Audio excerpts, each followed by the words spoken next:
What's up, everybody? Welcome to episode 302 of the Atlantic Files. This week, we are going over the trade that sent Terry Rozier to Miami. We're going over Doc Rivers, all of a sudden, might be returning to the NBA to take over the Milwaukee Bucks job. Joel Embiid's dominance, him versus Jokic, and maybe trouble brewing in Minnesota. We shall see. But without further ado, let's get into episode 302. Welcome to the Atlantic Files, where humor and vibes collide. Nets and Sixers, the king of the court. Jokes that hit you one more. Atlantic Division, we own the scene. Comedy, food talk, every routine. Mike Bash, Clausen, Fischbein on the mic, making you laugh every episode right. Game is strong, court to kitchen. We're never wrong. You know what time it is. It's time for the Atlantic Files. What's up, everybody? Welcome back to the Atlantic Files, the number one podcast on the number one division in the NBA, brought to you by the Underdog Sports Podcast Network. As always, joined by your hosts, myself, Alex Fischbein, and Dennis Big Sexy Clausen. What's going on, Dennis? You seem a little tired tonight. I didn't feel the enthusiasm coming out of you that you normally would. I'm a little tired. I'm just not in my normal routine yet still. So we got back late Monday night because the flight was delayed on the way home, which I will say makes zero sense. So we left Friday to go to Charleston. Friday was when the big snowstorm hit here in the Philly area. And so we left in the middle of a snowstorm. No delays, nothing wrong, nothing like out of the ordinary. Got to Charleston. Sorry, it was my dog. I wasn't blowing kissy faces at you. You were doing the Kelly Oubre at me. I get it. I was like, wait a second, they could see me too. And here I am like puckering up. All the people listening to just audio are going to be really confused. Yeah, no, but I'm not that intelligent because here I am, I'm muted, but yet I'm still making like kissy faces, but I was doing the to my dog because, my dog where all you hear is that collar. Right. And I had to shut that down real quick. Jamar here was giving the kissy faces back to you. What up, Jamar? Welcome in, Jamar. Thanks for tuning in. Appreciate you. You just buy me dinner, Jamar. We're good. Exactly. But so I left out of a snowstorm to fly to South Carolina. No delays, nothing. And on the way back, we get a delay. There's no snow. There's no ice. There's really nothing going on. By the way, Jamar says deal, so you're gonna get dinner out of that. And it gets delayed by like an hour and a half, something along those lines. So we get back late Monday night, and that's when the moment I land, I take my phone off airplane mode. I'm getting tons of messages from friends and stuff saying, "Wait, you do that?" Yeah, I usually. You're the only guy I think I've ever met who actually does that. I mean, does it even do anything?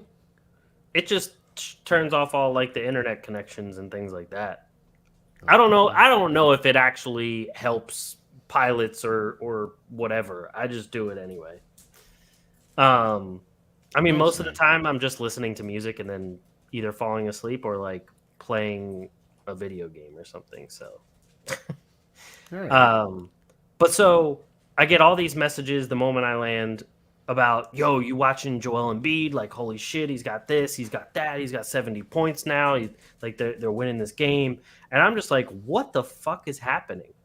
Because I obviously had no idea. Because when we got to the airport, and the game I think the game was just about to start, and then with all the delay time, and then we sat on the runway for a while and everything, I didn't know what was going on, so landing to him getting 70 points was fucking insane. But then we got back late to the actual house. The dogs haven't seen us in days, so they were going crazy. And then, yeah, so I say all that to say I'm not anywhere in my routine yet, and I go back to work tomorrow.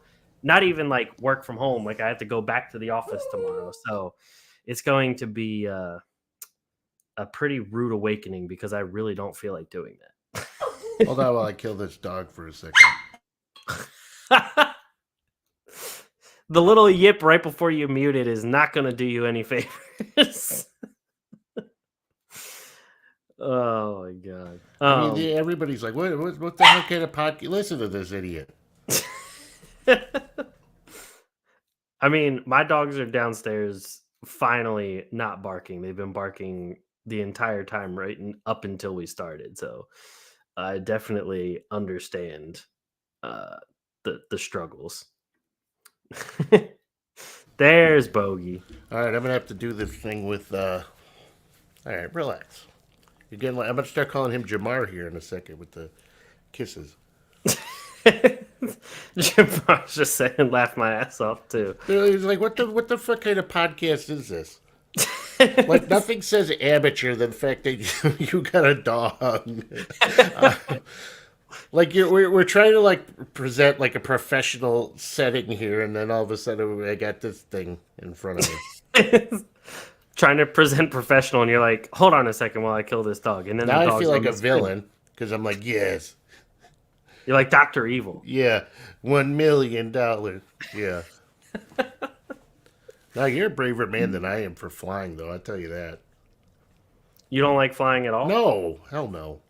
You ever watch those videos? I try not. Well, there was that girl. She saw the lizard people. Oh, that girl. That one was funny.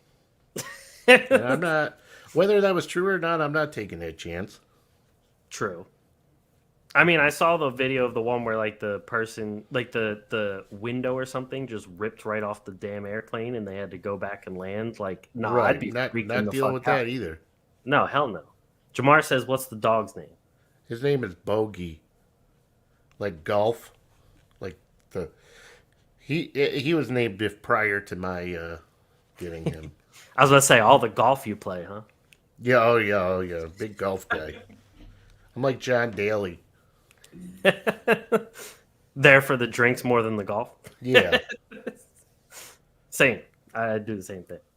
But no, I'm flying. No, then all these people are losing their mind. Like during COVID, and I hate everybody says that phrase during COVID, but people were getting into arguments over masks, and then people were like not wearing their masks, even though they were full aware that when they were going on the flight that they were supposed to wear a mask. Right. But yet they're taking it on the flight attendant who's just trying to do their job. Like they made that decision. Mm-hmm. You know what I mean? And it just, if you want to get the biggest collection of idiots into one place, you try flying because it's a nightmare. True. Especially if you fly to like an all-inclusive or something. They tend to be the worst. Is that where you went, Big Shot? No. We just went to Charleston, South Carolina. Deanna had to go for a bit of work, so I tagged along, and then we extended it into a mini vacation. That was all. I will say, though, this was the first time that I have ever met a Texans fan.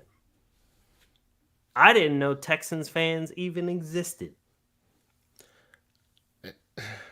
I mean, the Texans haven't been around that while, so I have a feeling it might have been like a out of nowhere Texans fans because they were playing well. Well, some of them had actual like Texans gear on, which I was like, that don't mean anything. That's surprising in and of itself. But the sport, I went to this random sports bar. I actually posted on Threads and was like, who lives in South Carolina and has a recommendation on like a sports bar? Because I'm just trying to find one. I did get a recommendation for a beer garden, but I ended up going to a different sports bar that was just closer to me. But I go in there, and Dan and I are just waiting for a table, and this guy comes up in front of us and is like talking to the hostess, and we're just waiting. I think it was like a 30-minute wait, which makes sense because everyone's there for the game and to like sit at the bar. All these people come in and are giving her crazy sass because like she won't seat them because the other seats are reserved and the bar's full. And she's like, Deanna, like, what do you want her to do? Just like tell people to get up? Like, the fuck? And then this guy's in front of us, and the Ravens make a good play because they have a TV where like the waiting area is. And I was just hyped. I was like, yes, there we go, Lamar. And the guy was like, oh, you can't be cheering for the Ravens. Like, fuck the Ravens. And I was like, what are you, a Steelers fan? He goes, nah, fuck off. I'm a Browns fan. I was like, that's worse. Yeah. I was like, that's 50 times worse than being a Steelers fan or cheering for the Ravens. That's like saying you committed a crime against a child. Exactly.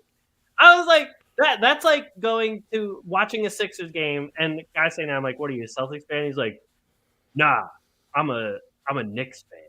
The fuck? Yeah, it's like, yeah.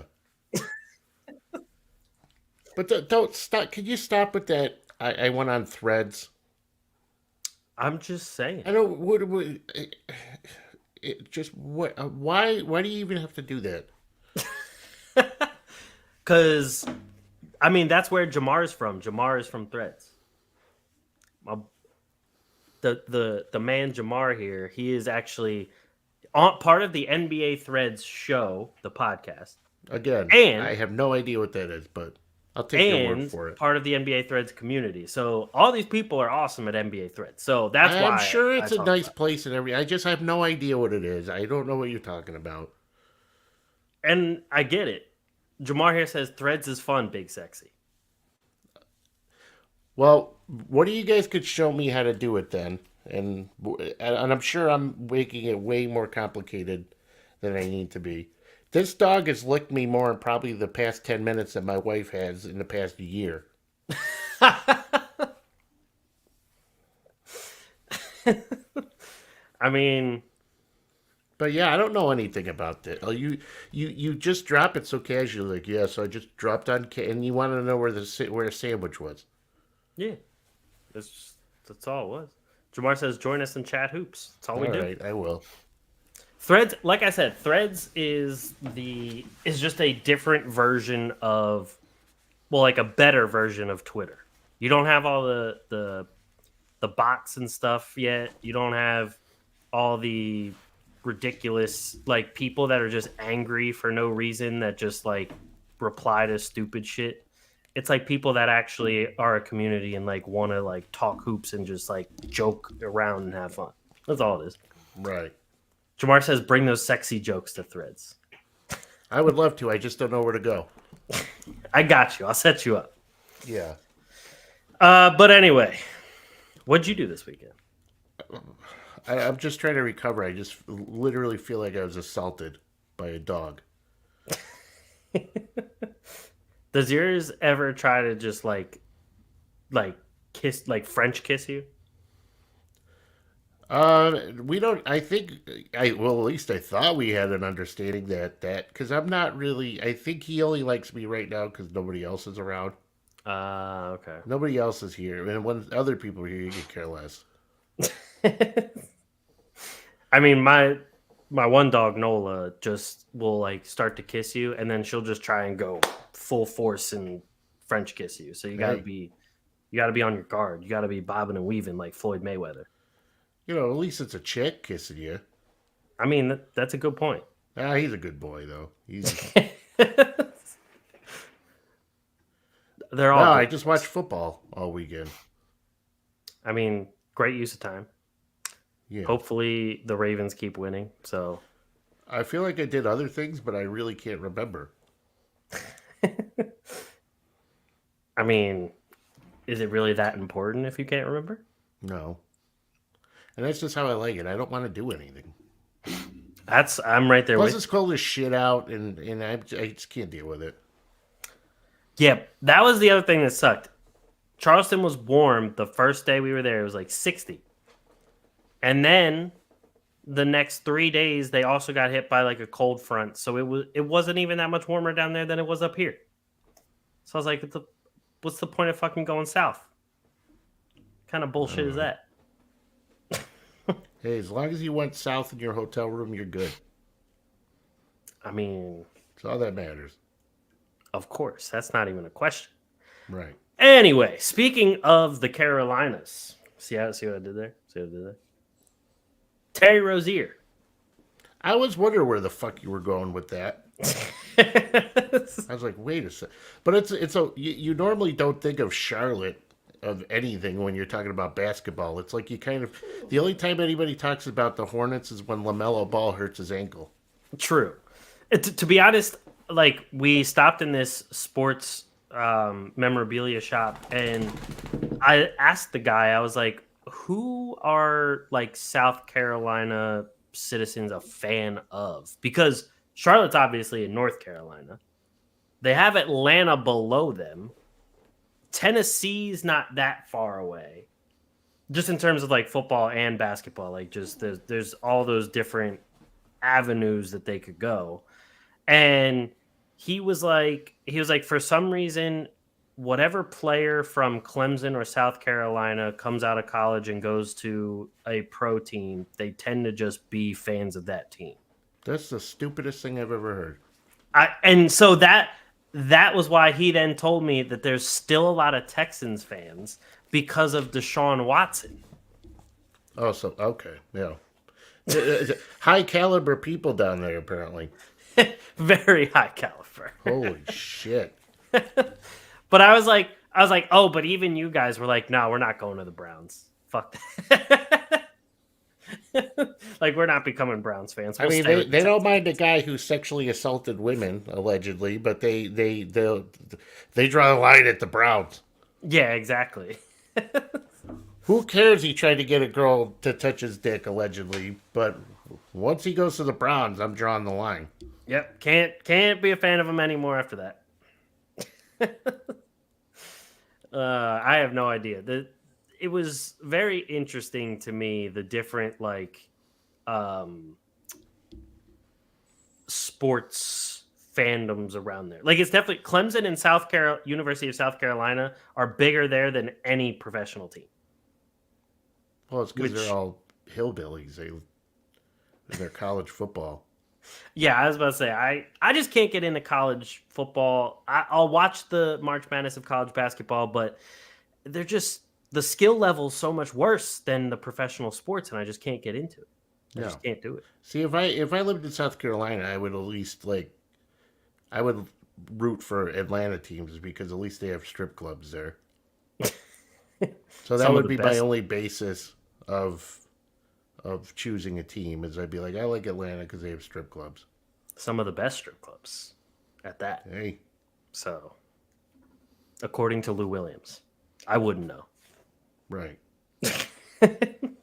Great ones down there. Exactly. But so, speaking of the Hornets and their perpetual just, I don't even know what you would call it. They just suck. They're fucking garbage. Exactly. There's just no terrible. other way to put it. I'm so glad Terry Rozier is out of there. I agree. Terry Rozier, I will just say for the people who might not have heard it by now, Terry Rozier goes to Miami for Kyle Lowry and a 2027 first, a protected 2027 first. It's lottery protected. If it conveys in 2028, then it's unprotected. So if I was Charlotte, honestly, I'd be cheering to hopefully it convey to 2028 because it could be higher. But according to BovadaSportsbook.com, Kyle Lowry is already up for being traded to another team by the trade deadline if it's not the Charlotte Hornets. And the leading team on there is the Atlanta Hawks at plus 150. Why? Followed by Utah at plus 400, the Wizards at plus 400, the Cavs at plus 400, the Raptors at plus 600, the Knicks at plus 550, and the Bulls at plus 800. If those were my options, I'd retire.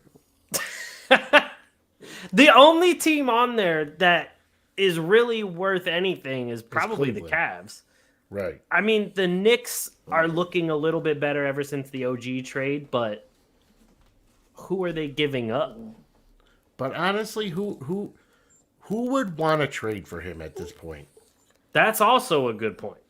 Like, if you trade for him, you're out of your mind. The guy is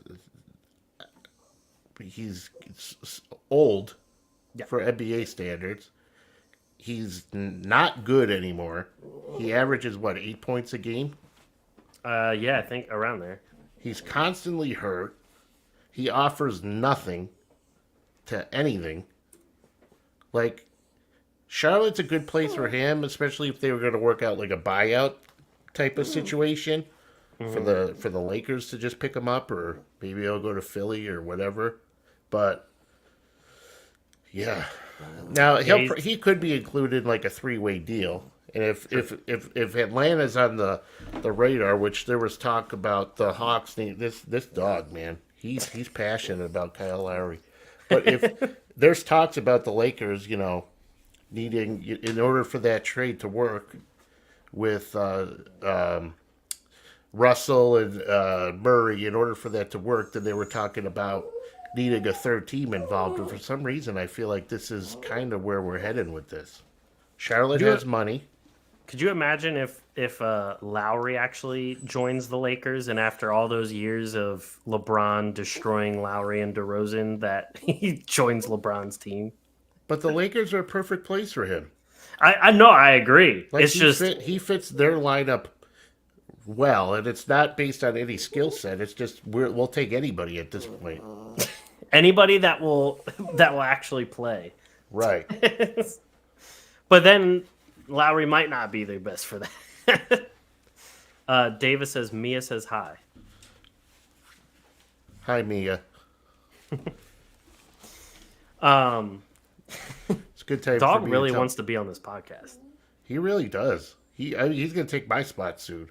He's got a lot to say. He's our new third host. Mike, he's on more than Mike right now. So. Oh yeah. Plus he has a lot more to offer. True. Than Mike does. No, but the Lakers are perfect for Kyle Lowry. But any team who thinks that he has anything left in the tank, he doesn't. This stuff has been going on with him since last year. Remember Pat Riley calling him fat and all that stuff? Making joke like it's over. If you had to guess, when do you think the last season was that he would qualify for regular season awards, like the new 65 game mark? Do you have the answer? Yeah. Okay, so how long has he been in Miami? 4 seasons? This is his third. Okay. He had a shoulder issue. I think that was in his last year in Toronto, I believe. I think so. I would say it's been about 7 seasons. Are you including this season or no? No. Okay. 1, 2, 3, 4, 5. Close. It was 5 seasons. It was back in 2018-19, which is when Toronto won the championship. And he played exactly 65 games. I mean, it's awful. The last few seasons were 55, 63, 46, 58. I hope he does go to the Lakers. I hope he goes to the Clippers. Clippers would be great.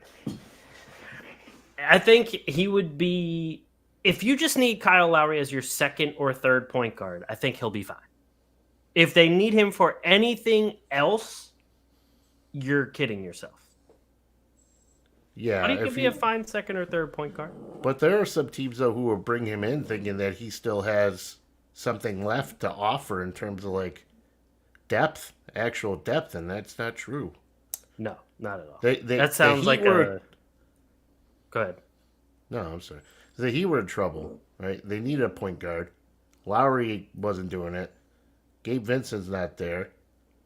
Terry Rozier is perfect for them. Terry Rozier is averaging a career high, I think 23 points, 20 points, 23, something like that. Career high from Terry Rozier. Yep. All right. This dude has been so much better over the years than people have given him credit for. Yeah, I like to joke around about him every so often because he's not the healthiest guy. But, I mean, he had some good seasons in Boston. He would be so much better had he not been stuck in Charlotte. So it's going to be interesting to see him going back to Miami. And, like, you're adding a legit scoring threat there. And possibly, like, a number 2 scoring option, especially when you consider, like, Jimmy Butler can't stay healthy. Jimmy Butler, we've seen him this year. He went from a knee injury, then he went to a foot injury. Yep. Jimmy Butler has not been healthy at all. And as much as, like, they've been getting some production at... Oh, this dog is going to... It's going to be over for him in about 2 seconds.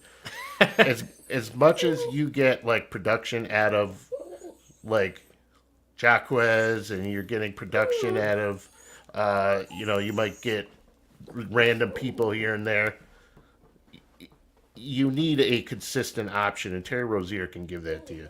Yeah, exactly. I mean, consistent options in terms of, like, even just being on the court have really been, like, Bam Adebayo, and then it's like, I don't even know who. Like, Tyler Hero has been okay, but he's also been in and out of the lineup. It's bad that Tyler Hero didn't even come to mind. Exactly. He's another one. And, like, Hero and Rozier together, I think, could be very good. However, I think their defense probably won't be that great. But when does Tyler Hero play? Tyler Hero was out. He missed like a month. True. And then he was just... Now, he was dealing with an ankle issue that sidelined him for like a month. And now this latest thing, he's got this shoulder thing going on. Like, yeah, he's averaging a career high this season, but the dude's never healthy either. And if I were Miami, I would literally try to get rid of that guy as fast as possible. Yeah, I mean, even Butler played fewer games so far this year than Lowry did, which is not an easy feat. So the whole team just isn't built to really sustain. And the thing is, say they all are healthy again for the playoffs like they have been the couple times they've made a run, then they might have some sort of a chance, but they have to make it to the playoffs first. At this rate, they're going to be limping and crawling their way to the playoffs to the point where I don't even know if they're actually going to make it. They'll probably get a play in, but they are benefiting with the fact that 3 out of the 5 teams in their division are terrible in terms of the Hawks, Hornets, and Wizards. Orlando has been a very up-and-coming team. And right now, according to Bovada, Miami is technically still the favorites to win the Southeast Division. They're at minus 250, but Orlando's at plus 180. And I think that Orlando could very well win this division, especially if Butler misses a little bit more time, if Hero misses a little bit more time, if Bam starts to miss any time. I think there's no if in this scenario, just so you know. They will miss more time. True. There's not a doubt about it. Hero's going to miss more games. Butler's going to miss more games. And, in Orlando Fultz has been in and out of the lineup with that knee thing he's got going on. Right. Wagner was out for a while with an ankle issue. Yeah, that ankle sprain had him out for like a month. So, they were, it's been a little rough in Orlando with the injuries, but right. Yeah. Yeah, I mean, they've been definitely the thing with Orlando is I really hope that they can finally get rid of Wendell Carter Jr. Stop even worrying about him because he never sees the floor. Like, even Jonathan Isaac has been playing more than him this year, and Isaac has missed like 3 full seasons. Isaac plays, he's at least productive. Exactly. So, like, the moment Wendell Carter has a big game, just ship him anywhere. But they've been even getting some life out of Akiki, Yep. and Goga Batadze has been playing. He plays well. Like he's certainly playing better in Orlando than he was in Indiana. Joe Ingles is starting to give some minutes now that he's Shit back on the hot, court. Joe. Yeah, I mean, as long as you have Banchero and Wagner healthy for the most part, like the team is very good, and everyone else will kind of just fall in line behind them. But they're only a game and a half behind Miami as it is, so they definitely can retake the lead of the division. But speaking of people battling for the first seed and everything, Minnesota. Now, when we were talking about Joel Embiid, when you texted in our group saying that Joel Embiid was killing it and everything, you also said, I forget if it was you or Mike, said Cat had 60 at the time. And I was surprised to see the text that said Cat had 60 and then go see at the end of the game he only ended up with 62 because he had 60 in like the third quarter. Yeah, And 40 through the half. Right. 44 through the half. And he only ended up scoring like 2 or 4 points in the whole fourth quarter. He got benched at one point in the fourth quarter. Didn't get a foul call at the very end of the game, which probably should have been called. But ended up losing the game. And then Finch goes on a rant and pretty much says how the team played immature basketball and kind of ripped into Karl Anthony Towns for trying to get, up to however many points. And I was actually pretty surprised because it makes me think that there's a little bit of issues going on behind the scenes of Minnesota. But I'll play a little clip of the press conference real quick here for people that might not have heard it. It was an absolute disgusting performance of defense and immature basketball all the way through the game. So it really didn't slip away. It had been there from the jump. So this is what happens when you have this type of approach.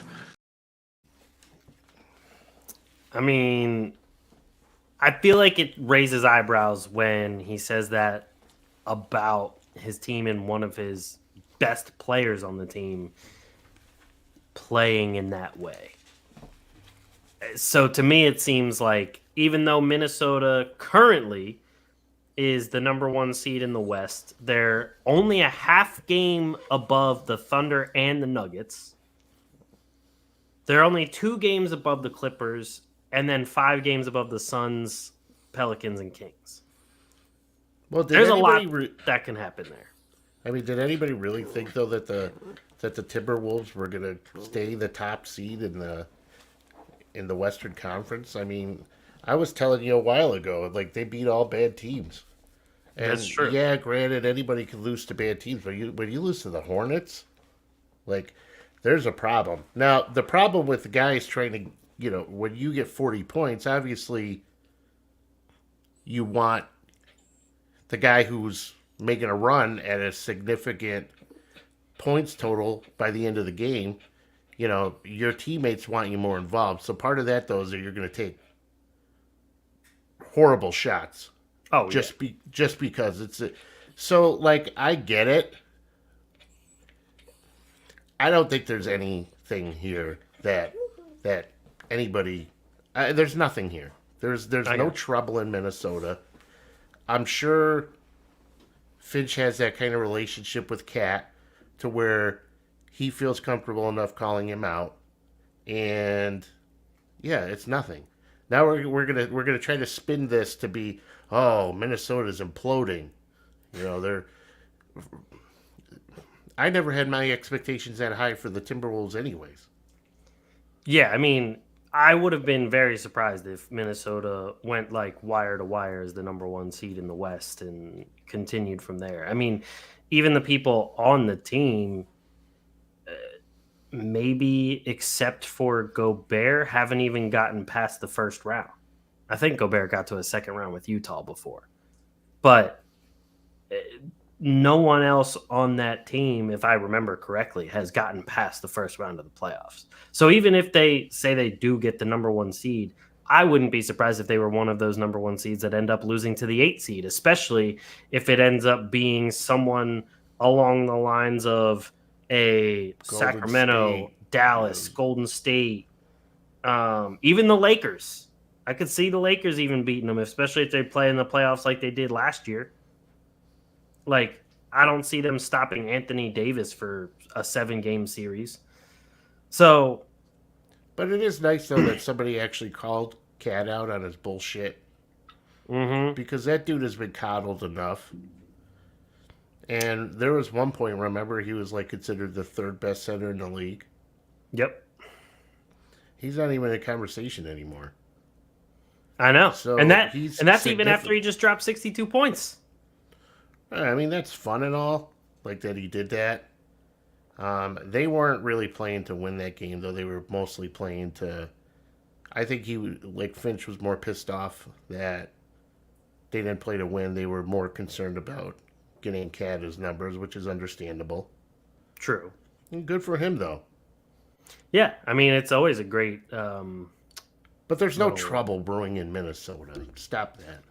Well, let's just say, as a for instance, what happens if they go on a little bit of a losing skid right before All-Star Weekend, and it stems from this? Does that count as trouble brewing in Minnesota?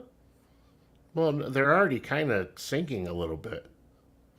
I mean, So true. this is kind of like the start of something, but I don't think this is going to result in anything to where Cat's like, I got to get out of Minnesota. Oh, I don't think Cat's going to say he needs out of Minnesota. I just mean that, like, the Timberwolves are finally showing their true colors and regressing to the mean, which is, like, back down to, like, the 6-7 seed. But this is what happens, though, when people start buying into the bullshit that the Timberwolves are actually good. True. This is not surprising to me by any means. I never thought they were good. Yeah, I mean, over their last 10, they're 6-4. They've lost 2 in a row now. And then on top of that, let's see, who do they play next? They have a pretty easy stretch over the next 3 games. They play the Wizards, the Nets, and the Spurs. And then they play the Thunder, Mavs, Magic, which is at least a little bit better of a stretch. But then it goes right back to Houston, Chicago. And then they might play Milwaukee Clippers, but then it goes Portland, Brooklyn, San Antonio, Memphis. I mean, for crying out loud. If they don't get it together around this time, I would start rebuilding the team. Because if you can't win out that stretch, if you can't win 80% of your games in that stretch, especially while you guys are healthy, then yeah, you're. But no, even if they are a number 1 seed come playoff time, which I don't think they're going to be, they're still not going to do anything. True. I mean, even if you like go back and look at some of their losses were pretty bad. I mean, like to Toronto and Atlanta, but some of the other teams that they're going to be that would be playoff teams, like they beat Boston really early on in the year, but it was an overtime game. They lost to Phoenix. They lost to Sacramento. They lost to the Pelicans multiple times. They lost to the Sixers, the Thunder, the Knicks, the Mavs. Then they lost to Boston the next time they played them. Then they lost to the Thunder again, and then they just lost to the Hornets. So if they keep losing to some of these teams, like they have some wins over some playoff teams, but if they keep losing to some of these pretty terrible teams and then not being able to consistently beat the playoff teams, is definitely not going to help their favor in any respect. So I just don't know why we're talking about the Timberwolves like they're relevant. I mean, they're somewhat relevant. They're the number 1 seed. Like, who cares about the Timberwolves? Like, they're not even like they're going to be a 4 seed by the playoffs. I mean, they're not better than the Thunder. No, I don't. Certainly not better than the Nuggies. The Nuggies. I don't think they're better than the Thunder, the Nuggets. I would still even put the Clippers over them. If the Suns are depending if they're healthy or not. Yeah, they won't be. but The Pelicans have beaten the Timberwolves multiple times already. I mean, the Pelicans, when they're healthy, they're going to be a dangerous team. yeah. Like, Minnesota has the number one defense in the West by far. However, they only score more points than the Rockets, the Grizzlies, the Blazers, and the Spurs.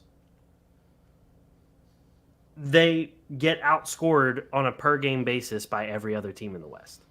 I mean, they really don't have, like, outside of, like, Anthony Edwards. Look at their roster. Gobert's not a scorer. Nope. Cat's not the scorer he was. Kyle Anderson's certainly not a scorer. McDaniels is that. I mean, those are some good defensive guys. Which is why their defense is so good. But, like, yeah, I mean, Alexander Walker hasn't done much. Mike Conley, like, Yeah, he's he's your starting point guard. Yep. Shake Milton is the backup, like, ball handler, hasn't really done all that much. I mean, Naz Reid is a really good bench center, but, like, they can't even really utilize him that much because you have two centers in your starting lineup. Right, what are they going to do? Put him at point guard? Exactly. I don't know why they just don't trade him. I don't understand either. Or at least, yeah, I don't get it. I don't even remember the last time they had, like, a really good point guard. Maybe Stephon Marbury back when he played with Kevin Garnett. They're just not. They're not that good. When you're starting, and I'm surprised that Mike Conley stayed healthy all this time. I know. I agree. He's another one that is usually pretty street close. So we can move away from Minnesota. So let's talk about the big news that came across the social networks today. Adrian Griffin, the head coach of the Bucks, who the Bucks are currently the second seed in the East at 30-13. They're half a game above the Sixers, and they're 3.5 games behind the Celtics. Adrian Griffin gets fired. The Milwaukee Bucks list Doc Rivers as their top guy that they're going to hopefully bring on as a head coach. The other person after him that I saw reported was Kenny Atkinson, which I don't have any problems with Kenny. You shouldn't. But we're really going to talk about bringing Doc Rivers into this situation? Like, that's really what Milwaukee wants? Because that just sounds insane. Desperate times call for desperate measures. I mean, you got to be pretty damn desperate. They better call Kenny up at Golden State, send him flowers, send his wife on vacation, like, do whatever they got to do to get him to come up, because you do not want Doc Rivers. No. Doc Rivers is... So the one thing that I saw was Damian Lillard was, like, still trying to grasp the offensive scheme of Adrian Griffin and was kind of having issues with it. First off, you're Damian fucking Lillard. I don't understand why you're having trouble when you're the superstar guy they brought in and you are brought in to be Damian fucking Lillard. So whether you're fully grasping his offensive scheme or not, baseline, you should be Damian fucking Lillard.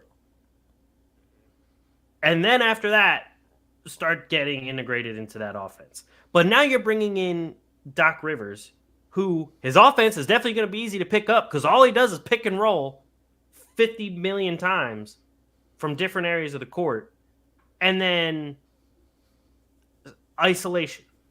That's really all his game consists of. There is no off-ball movement. There is no end of game or out of timeout plays that, you know, really wow anybody or fool the defense or anything.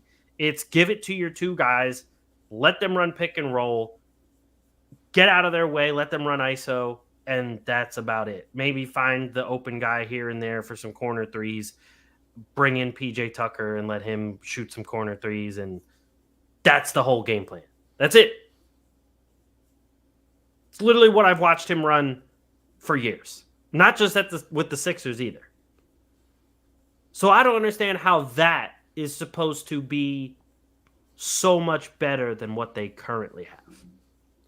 Well, first of all, this goes back to Budenholzer. Right. When, for one, that team's a mess. All right. Budenholzer didn't really need to get fired, especially when you're firing him for Adrian Griffin, who already he was a coach for not even half the season, and the dude is like can't get along with people. Like him and Bobby Portis almost fought. Terry Stotts is walking out like a great coach. Terry Stotts like, I'm out of here. Giannis seems not to be a big fan. So, yeah, it's not like they're playing horribly. Their record's not that bad. But True. This is more along the lines of, hey, this guy's a clown. We got to get him out of here.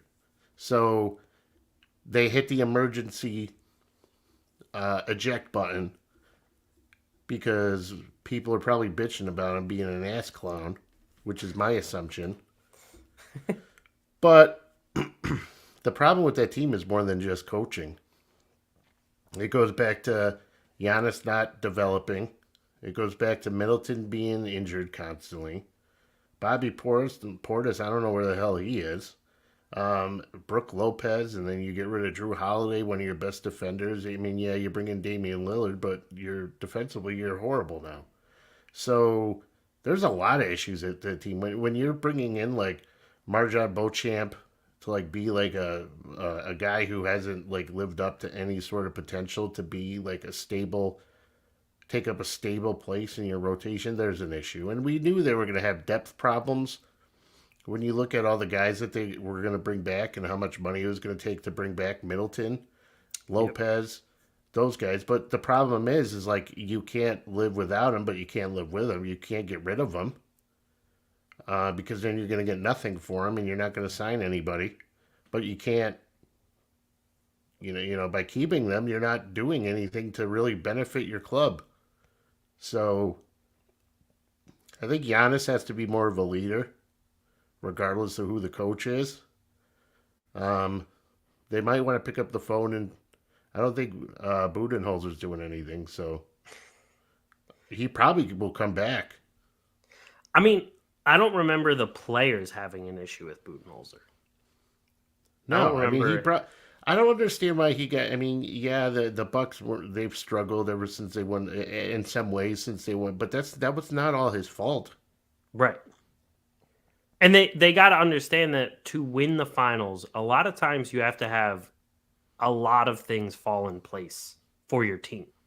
Like there's a lot of things that consist of luck, skill, coaching, strategy, whatever, that all play a part into that. So to expect them to just repeat the next year was always a big expectation that wasn't exactly realistic. And on top of that, Budenholzer, it's not like he had the team not making the playoffs. It's not like he had the team, outside of the top 10 in offense and or defense. He still had the team in a great position. They were competitive. Exactly. The only difference was they lost to the Celtics in the playoffs. So I just don't I don't understand either why he was fired. But now the thing is too, this is another failed experiment of the coach hiring the coach that the players ask you to hire. Because there was all these things about Giannis and company really pushing for Adrian Griffin to get the job.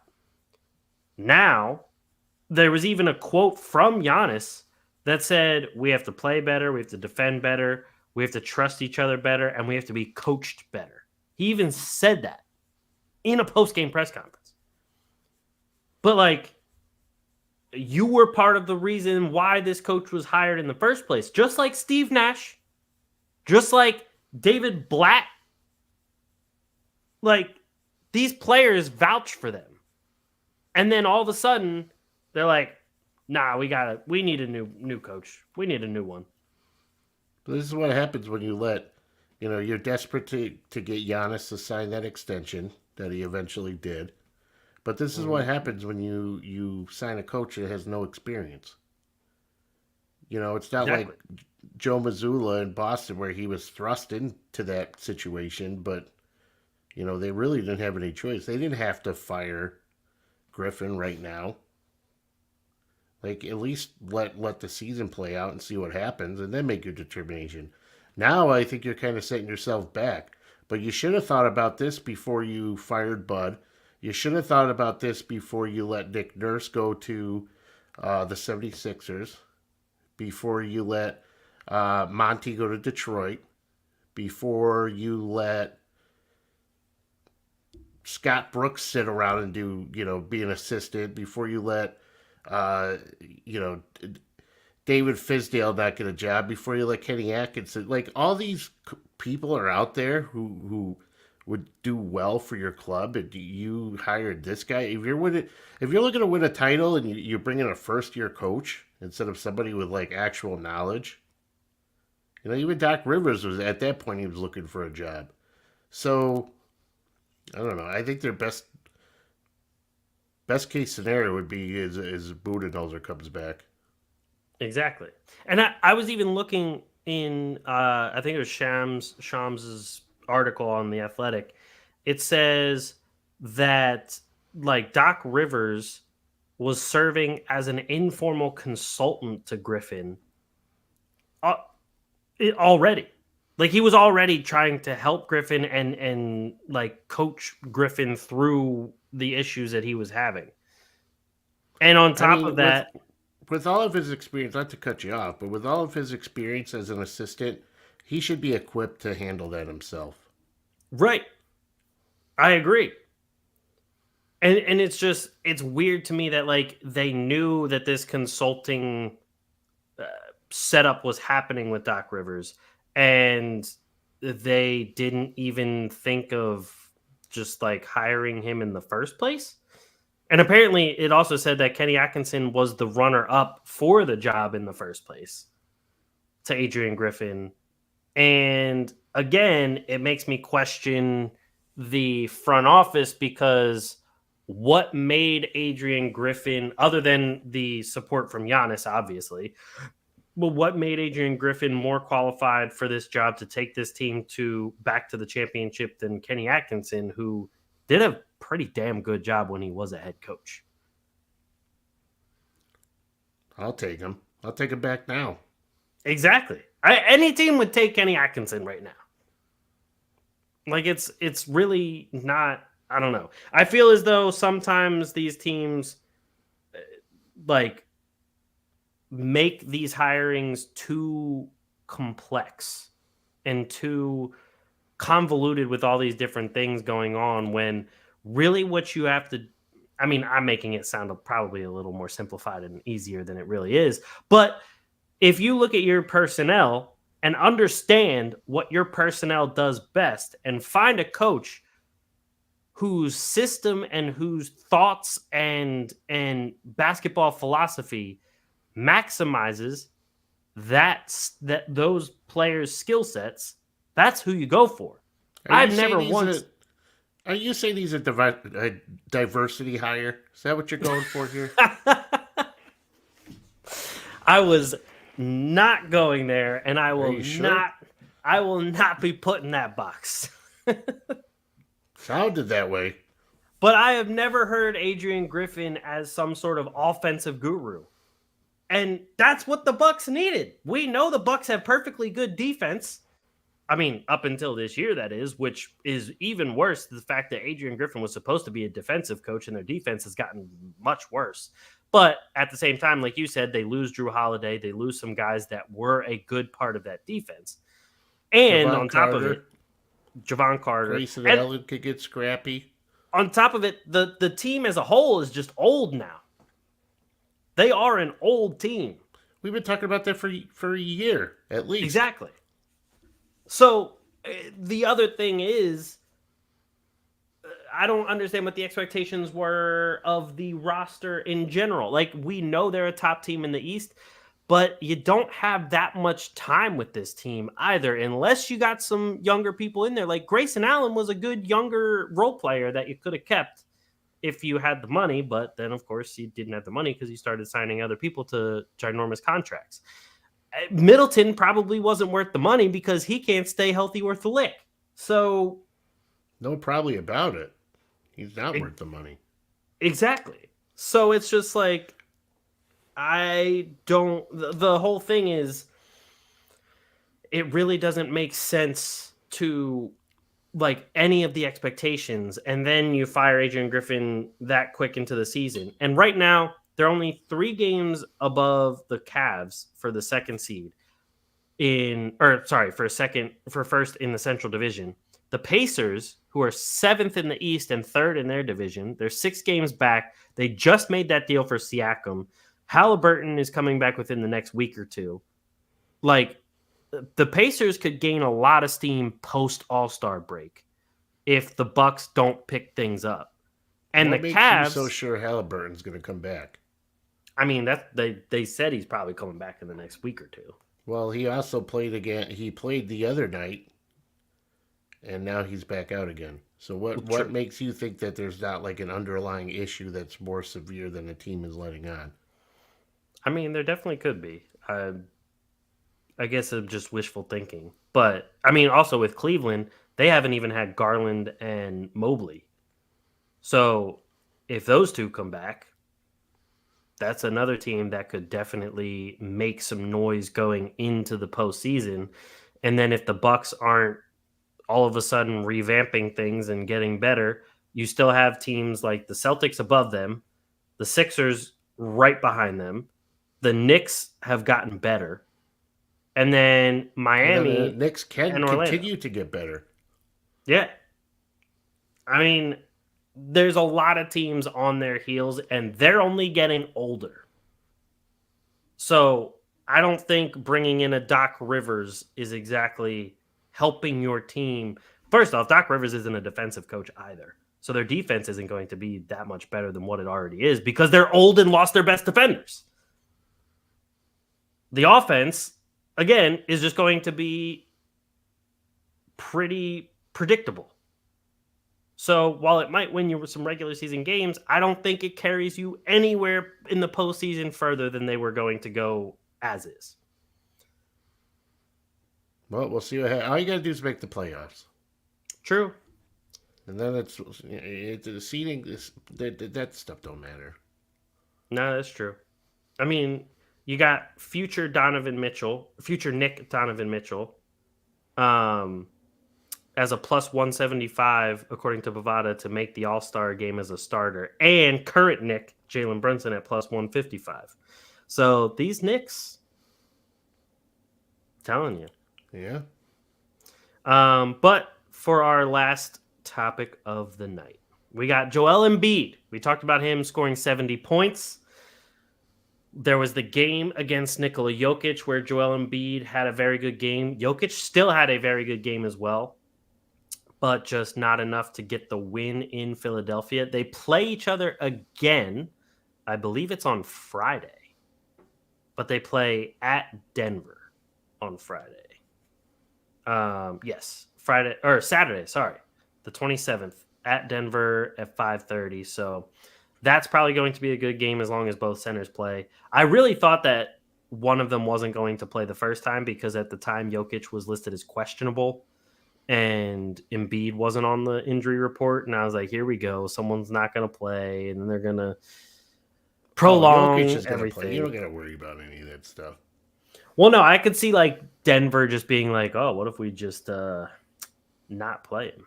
And then we're just going to skip that whole thing and go back to Denver.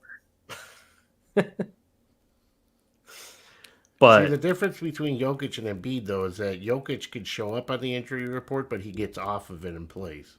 That's true. Embiid can be probable, and automatically he's ruled out. Like, I love the thing, you know, we're going to do pregame warm-ups. He's going to see how things go. It's like, this motherfucker's going to be out for 4 games. Like, quit pretending like he's not going to be. Like, what game he hurt his ankle? He was Toronto. Oh, right before the Christmas game.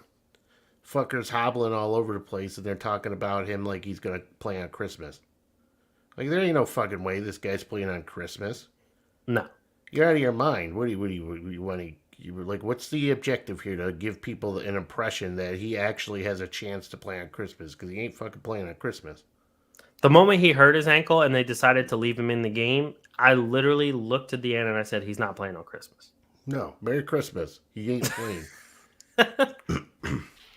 And now this latest thing he's got going on with his knee. Yep. So this where it all boils down to, all right? I'm going to shut this fucking argument down real quick. All right? The numbers for Embiid, and I don't even know if you want to throw... And I'm sorry, I'm battling an allergy thing again. Oh, you're for the good. 90th time this winter, and I'm dying. But if you look at the numbers between Embiid and Jokic, of course they're similar with Embiid's a better shot blocker and defender. Jokic is a better assist guy, blah, blah, blah. Jokic, to me, he stays healthy, something Embiid can't do. And Jokic shows up in the playoffs, and even though Embiid plays relatively well in the playoffs, Jokic actually plays better in the playoffs than Embiid does. And Jokic has a ring, and Embiid doesn't. So it doesn't matter that the Sixers own the Nuggets in the regular season. Everybody's seen that. It all comes down to Jokic has a ring, Embiid doesn't. No debate over. I mean, Yeah, exactly. The ring thing is definitely... The Nuggets have always had a better team. First. Oh, okay. Okay. So you're telling me that when Embiid's had some pretty goddamn good teammates over the years. Jimmy Butler, The only Simmons. exception is that So don't go down that road. The team with Jimmy Butler should have been the team for them to win the championship. After that team, the team has not been that as good as the team for the Nuggets that just won the championship. All right, but the Nuggets they don't exactly have an all-star lineup. No. They have Michael Porter's not healthy all the time. Aaron Gordon's good player. They start Caldwell Pope. He was in jail in Los Angeles. Like, he was in jail, and he comes out of jail, and he's playing for the Nuggets. Jamal Murray hasn't been healthy. He missed plenty of time with that knee thing. Something he's still seemingly working his way back from. Then when you look at the bench, you got Peyton Watson,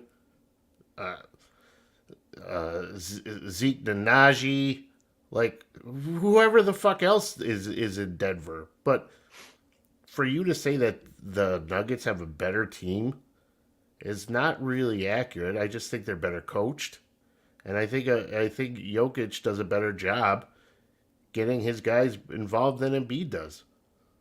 Well, 1,000%, they were definitely better coached than when Doc Rivers was there. I mean, what about the 1,000%. second part? You don't think Jokic does a better job getting his guys involved?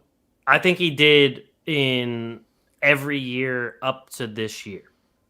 This year, Embiid has doubled his assist totals. Yeah, because Harden's not around. And has gotten way better distributing the ball and getting his teammates involved than he ever has before. But he's still not even close to being on a Jokic level when it comes to that. I mean, Jokic is at 9.1 assists per game and Embiid is at 6.0.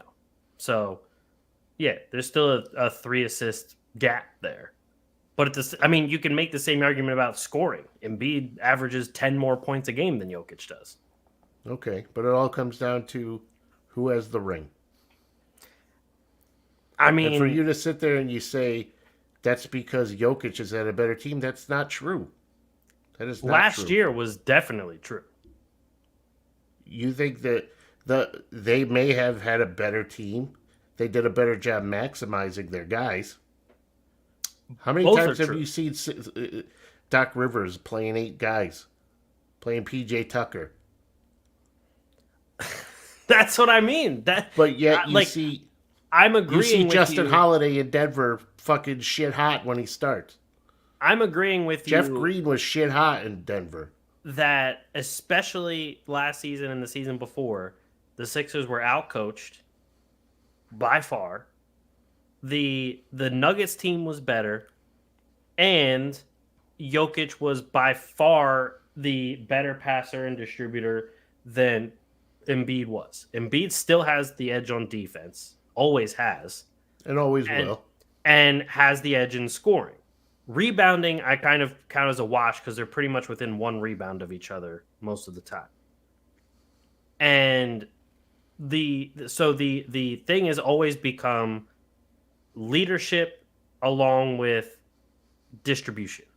Embiid has stepped his distribution up tenfold. It's still not at the level of Jokic, don't get me wrong. I'm not saying that he's as good of a distributor as Jokic.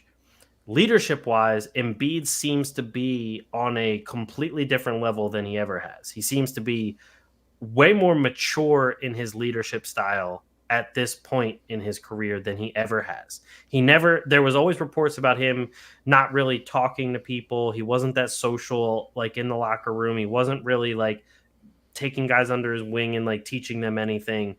But now, especially with Nurse in this offense that really does promote a lot of off-ball movement and finding guys open and finding cutters for the easy layup and everything, it also seems as though that Embiid talks to the rookies more, talks to the younger guys more, brings guys along and helps them develop in ways that he did not do before. It only took him 10 years. He's in his 8th season. Relax. But there are issues that could have been solved had Embiid. I mean, the whole stuff with Ben Simmons could have been solved if there was better communication. Yes, and I don't know if it's true or not, but there was reports that Embiid tried to reach out and tried to do things, and Simmons kept saying no. So that needed to be a two-way street too. Well, you think he wants to go back to Philly? How those animals treated him? He said he did. Yeah, he made that up. I was surprised when I saw that report. I'll tell you that. No way you'd want to go. I mean, that's like, you know, like fucking domestic violence call, and you're like, you go to the chick, you go, hey, do you want to stay in this house? And she's like, asking in front of the guy, and she's like, yes. She's not gonna say no in front, like, you know what I mean? It's like, it's the same thing. He's abused. He was abused in Philly. He was getting domestic violence. Whatever that means. Domestic violence. But look, I will say, outside of obviously the ring is going to be one of the biggest things. They have the same amount of all NBA teams. Embiid has 3 all defensive teams to Jokic's 0. Jokic has 1 more MVP, and Embiid has 1 more All-Star game. And Talk to me when they get the ring. And when it comes down to record against each other, Embiid is 6-2 against Jokic. Yeah, who cares? I told you that. He's owned them in the regular season, but it doesn't matter. Until he wins either an NBA championship or an in-season NBA Cup, no debate. Oh, now the NBA Cup counts. No debate. That ring separates them. And but I will never want to hear you ever say again that's because Jokic had better team, because that is not true, and you know it. Last season, I definitely think it's true. No, it's not. Because I can't stand Harden, so you know my feelings about Harden. I don't think he is better than Jamal Murray. I didn't say he was, but it's pretty good. There's a lot of teams around the league who'd love to have a team of Tyrese Maxey, Joel Embiid, and James Harden, and Tobias Harris. They can suffer the same fate because remember they had Montrezl Harrell, $6 billion a year. Really saves ladders. No, but I mean, on paper they looked okay. Yeah, I mean, the Bucks need him to go in and fix things. Seriously. Shout out to him though for fucking putting an end to that nonsense. Yeah, that was ridiculous. Guy's just trying to do his job, and you got, They needed him when that whole game ball thing happened. Oh God, that shit wouldn't have happened. Exactly. He would have cut that shit out real quick. But I will say, as of right now, Who got their first points? Was it like Wong or Oscar? Yeah, Oscar Tshiebwe? Tshiebwe, or however you say his name. Let the guy have his ball. He's not gonna get. You think he's gonna get anything else in his career? Any hardware besides a ball? And you're Giannis got MVPs out the ass, and he's fighting over a ball like a dope. Shibwe, that's how you say it. Oscar Yeah, Shibwe. whatever. Just wanted to make sure we got it. Yeah. But yeah, no, I agree. I don't know why you're going crazy over a game. He'll probably break that scoring record that he already made anyway. So Right. So who cares? honestly, if Giannis could make free throws, he would be the scoring leader. What is he shooting this year? 50 or 60% from the free throw line. He This is fucking bad. shooting 66% I mean, that's bad. on 11.5 attempts per game. I mean, that's bad. Yeah. You know how many more games the Bucks could win if he could figure that out? Well, so the whole reason with Embiid getting called like a free throw merchant and everything is because he makes his free throws. Embiid is shooting. The other game, you went like 15 for 15. Yeah. Embiid is shooting close to 90% from the free throw line, And that's crazy. especially for a center. Like last season, Embiid beat Giannis in the scoring department by like 3 points per game or like 2 points per game. But Giannis shot 64.5% from the free throw line on 12.3 attempts a game. If he just steps that up to 80%, I'll take 75%. Even 75%, he probably would have won the scoring title. But nobody talks about it with Giannis because he bricks the fucking free throws anyway. So he doesn't get all those points.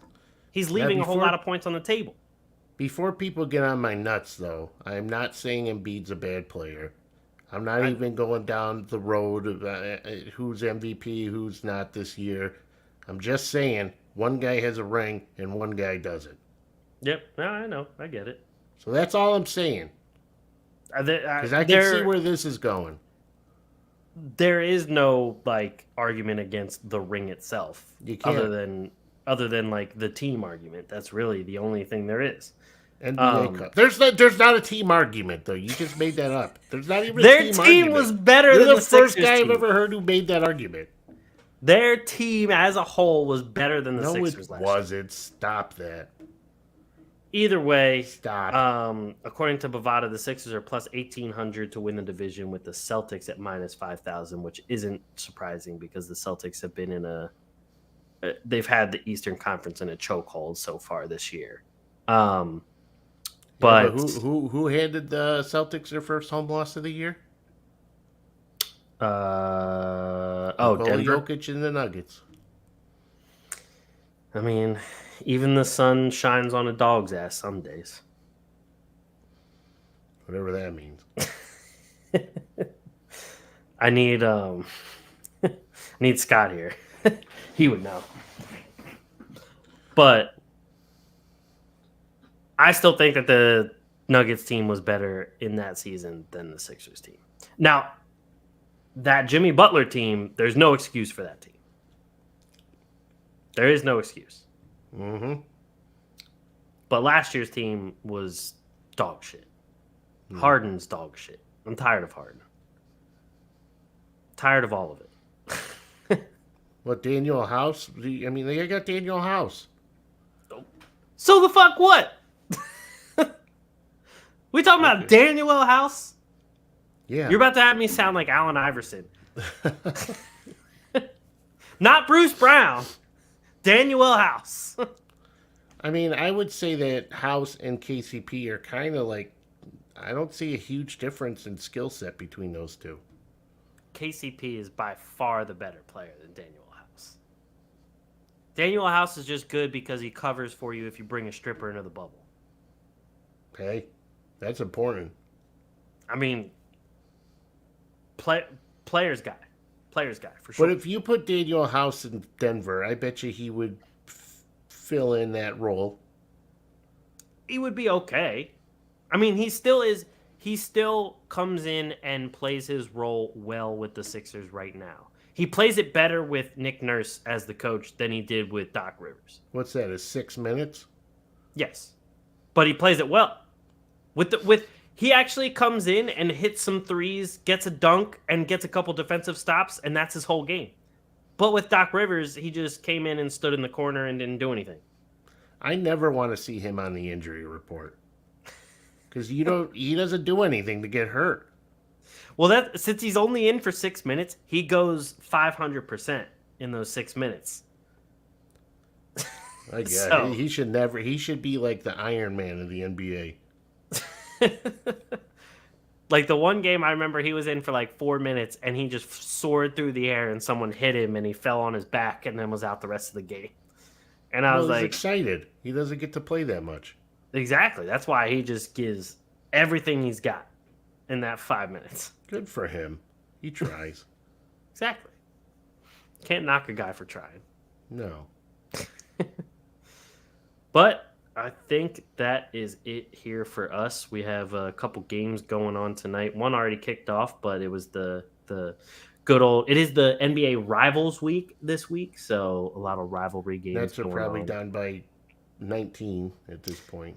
I was just about to say it was Knicks and Nets tonight at 7:30. The Knicks, according to Bovada, were a 3.5 point favorite. I was surprised it was only 3.5. Yeah. I guess, did Hartenstein play? Maybe that's why. No. But come on, it's Isaiah Hartenstein. He's against the Nets.